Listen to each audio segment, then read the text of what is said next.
COVID-19 ರ ತುರ್ತು ಪರಿಸ್ಥಿತಿಯಲ್ಲಿ ಗುತ್ತಿಗೆ ಆಧಾರದ ಮೇಲೆ ನೇಮಕಗೊಂಡ ಅರೆ ವೈದ್ಯಕೀಯ ಸಿಬ್ಬಂದಿಯನ್ನು 2022 ಮಾರ್ಚ್ 31 ನಂತರವೂ ಸೇವೆಯಿಂದ ಮುಂದುವರೆಸುವಂತೆ ಒತ್ತಾಯಿಸಿ ಕೊರೋನಾ ವಾರಿಯರ್ಸ್ ಜಿಲ್ಲಾಧಿಕಾರಿ ಕಚೇರಿ ಎದುರು ಪ್ರತಿಭಟನೆ ನಡೆಸಿದರು. ಈ ವೇಳೆ ಮಾತನಾಡಿದ ಕೊರೋನಾ ವಾರಿಯರ್ಸ್, ಕೋವಿಡ್-19 ರ ತುರ್ತು ಪರಿಸ್ಥಿತಿಯಲ್ಲಿ ನಮ್ಮನ್ನು ಗುತ್ತಿಗೆ ಆಧಾರದ ಮೇಲೆ ನೇಮಕ ಮಾಡಿಕೊಳ್ಳಲಾಗಿತ್ತು. ನಾವು ನಮ್ಮ ಕುಟುಂಬ, ಮನೆ ಮಠ ಬಿಟ್ಟು ನಮ್ಮ ಪ್ರಾಣದ ಹಂಗನ್ನು ತೊರೆದು ನಮ್ಮ ಕರ್ತವ್ಯವನ್ನು ಪ್ರಾಮಾಣಿಕವಾಗಿ ನಿಷ್ಠೆಯಿಂದ ಮಾಡಿಕೊಂಡು ಬರುತ್ತಿದ್ದೇವೆ. ನಮ್ಮ ಜೊತೆಯಲ್ಲೇ ಸೇರಿದ ಕೆಲವು ಆರೋಗ್ಯ ಸಿಬ್ಬಂದಿಗಳು ಪ್ರಾಣ ಭಯದಿಂದ ಹಾಗೂ ಕೊರೋನಾ ಮಹಾಮಾರಿಗೆ ಹೆದರಿ ಅರ್ಧಕ್ಕೆ ಕೆಲಸವನ್ನು ಬಿಟ್ಟು ಹೋದರು. ಆದರೆ ನಮ್ಮಲ್ಲಿ ಹಲವರಿಗೆ ಹಲವು ಬಾರಿ ಕೊರೋನಾ ಪಾಸಿಟಿವ್ ಬಂದು ಸಾವಿನ ಕದ ತಟ್ಟಿ ಸಾವಿನ ಸೋಲನ್ನು ಒಪ್ಪದೆ ಪುನಃ ಕರ್ತವ್ಯಕ್ಕೆ ಮರಳಿ ಕರ್ತವ್ಯವನ್ನು ಸಲ್ಲಿಸುತ್ತಿದ್ದೇವೆ. ಜೊತೆಗೆ ಕೊರೋನಾ ಲಸಿಕಾ ಅಭಿಯಾನದಲ್ಲಿ ಭಾರತದ ಐತಿಹಾಸಿಕ ಮೈಲುಗಲ್ಲಿನ ಸಾಧನೆಯಲ್ಲಿ ನಾವು ಸಹಭಾಗಿಯಾಗಿ ಕರ್ತವ್ಯ ಸಲ್ಲಿಸಿದ್ದೇವೆ. ಕಷ್ಟದ ಕಾಲದಲ್ಲಿ ನಾವು ಸರ್ಕಾರದ ಜೊತೆಯಾಗಿ ನಿಂತು ದುಡಿಯುತ್ತಿದ್ದೇವೆ. ಮುಂದೆಯೂ ಸಹ ದುಡಿಯಲು ಸಿದ್ಧರಿದ್ದೇವೆ. ಆದರೆ ಈ ಹಂತದಲ್ಲಿ ಕೊರೋನಾ ಹೆಚ್ಚಾಗುವುದರಿಂದಲೇ ಕೊರೋನಾ ವಾರಿಯರ್ಸ್ಗಳ ಕೆಲಸ ಉಳಿಯುತ್ತಿದೆ ಎನ್ನುವ ವಾತಾವರಣ ನಿರ್ಮಾಣವಾಗುತ್ತಿದೆ. ಕೊರೋನಾ ಕಡಿಮೆ ಆದ ಮೇಲೆ ನಮ್ಮನ್ನು ಕೆಲಸದಿಂದ ತೆಗೆದರೆ ಕೊರೋನಾ ವಾರಿಯರ್ಸ್ಗಳಾದ ಫಾರ್ಮಸಿ ಅಧಿಕಾರಿಗಳು, lab technician, PHCO, group D, swab collector, data entry operator ಹಾಗೂ ಮತ್ತಿತರ ಕೊರೋನಾ ವಾರಿಯರ್ಸ್ಗಳು ನಿರ್ಗತಿಕರಾಗಿ ನಿರುದ್ಯೋಗಿಗಳಾಗಿ ಬೀದಿಗೆ ಬರಬೇಕಾಗುತ್ತದೆ ಎಂದು ಆತಂಕ ವ್ಯಕ್ತಪಡಿಸಿದರು. ಈಗಾಗಲೇ ಪ್ರಧಾನಿ ಮೋದಿಜಿಯವರು ಕೊರೋನಾ ವಾರಿಯರ್ಸ್ ಆಗಿ 100 ದಿನಗಳ ಕಾಲ ಸೇವೆ ಸಲ್ಲಿಸಿದವರಿಗೆ ಸೇವಾ ಭದ್ರತೆಯನ್ನು ಒದಗಿಸಿ ಮುಂಬರುವ ಸರ್ಕಾರಿ ಕೆಲಸಗಳಿಗೆ ಮೊದಲ ಆದ್ಯತೆ ನೀಡುವುದಾಗಿ ಹೇಳಿಕೆ ಕೊಟ್ಟಿದ್ದಾರೆ. ಈ ಬಗ್ಗೆ ಕರ್ನಾಟಕ ರಾಜ್ಯ ಸರ್ಕಾರದಿಂದ ಆದೇಶ ಹೊರಡಿಸಿದರೆ ಸುಮಾರು 4,000ಕ್ಕೂ ಹೆಚ್ಚು ಕೊರೋನಾ ವಾರಿಯರ್ಸ್ಗಳಿಗೆ ಮತ್ತು ಅವರ ಕುಟುಂಬದವರಿಗೆ ಆಧಾರವಾಗುತ್ತದೆ.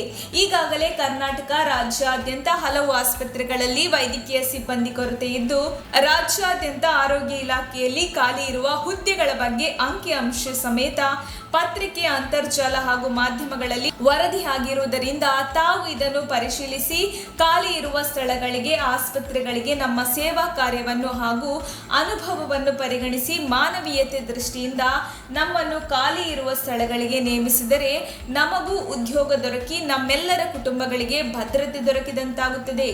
ಈಗಾಗಲೇ ಹಲವಾರು ರಾಷ್ಟ್ರೀಯ ಆರೋಗ್ಯ ಮತ್ತು ಕುಟುಂಬ ಕಲ್ಯಾಣ ಇಲಾಖೆಯ ಕಾರ್ಯಕ್ರಮಗಳ ತರಬೇತಿ ಮತ್ತು ಯೋಜನೆಗಳ ಬಗ್ಗೆ ಅರಿವು ಇರುವುದರಿಂದ ತಾವುಗಳು ದಯಮಾಡಿ ಈ ವಿಚಾರವನ್ನು ಗಂಭೀರವಾಗಿ ಪರಿಗಣಿಸಿ ಮುಂದಿನ ನಮ್ಮ ಜೀವನಕ್ಕೆ ಭದ್ರತೆ ಒದಗಿಸಬೇಕೆಂದು ಮನವಿ ಮಾಡಿದರು. ಕೊರೋನಾ ಅನ್ನೋದು ಇವತ್ತು ಇಲ್ಲಿವರೆಗೂ ನಿಂತಿದ್ಯಾ? ಇಲ್ಲ.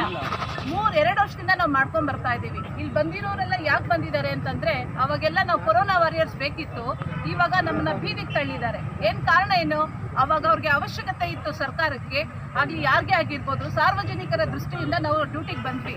ಇವತ್ತು ನಮ್ಮ ಉದ್ದೇಶ ಬೇಡ, ಅವ್ರಿಗೆ ನಮ್ಮ ಅವಶ್ಯಕತೆ ಬೇಡ, ನಮ್ಮನ್ನು ಬೀದಿಗೆ ತಳ್ತಾ ಇದ್ದಾರೆ. ನಮಗೆ ಮಕ್ಕಳಿದ್ದಾರೆ, ವಯಸ್ಸಾದ ತಂದೆ ತಾಯಿ ಇದ್ದಾರೆ.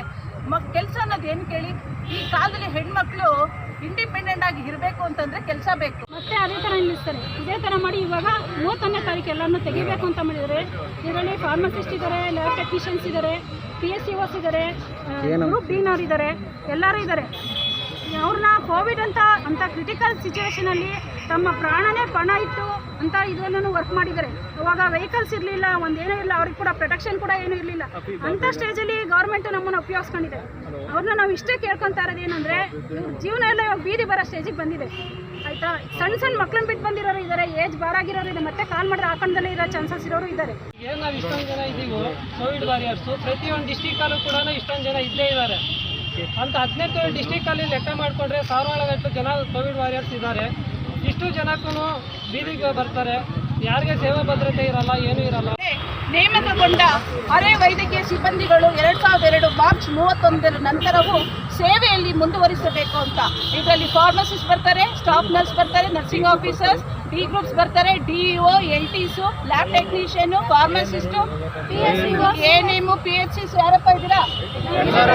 ಎಲ್ಲರೂ ಕೋವಿಡ್ ಸ್ಟಾಫು ಯಾರ್ಯಾರು ಸ್ಕೀಮಲ್ಲಿ ತೊಗೊಂಡಿದ್ರು ಅವ್ರನ್ನೆಲ್ಲ ತೊಗೊಂಡಿದ್ದಾರೆ ಮ್ಯಾಮ್. ಸೊ ಅವ್ರನ್ನ ಈ 31st ಲಾಸ್ಟ್ ಅಂತ ಹೇಳ್ತಾ ಇದ್ದಾರೆ. ಸೊ ನಾವು ಮನವಿ ಮಾಡ್ಕೊತಾ ಇದ್ದೀವಿ ಮ್ಯಾಮ್, ನಮ್ಮನ್ನು ಕಂಟಿನ್ಯೂಷನ್ ಮಾಡಿ. 2 ವರ್ಷದಿಂದ ನಾವು ಸೇವೆ ಮಾಡಿದ್ದೀವಿ.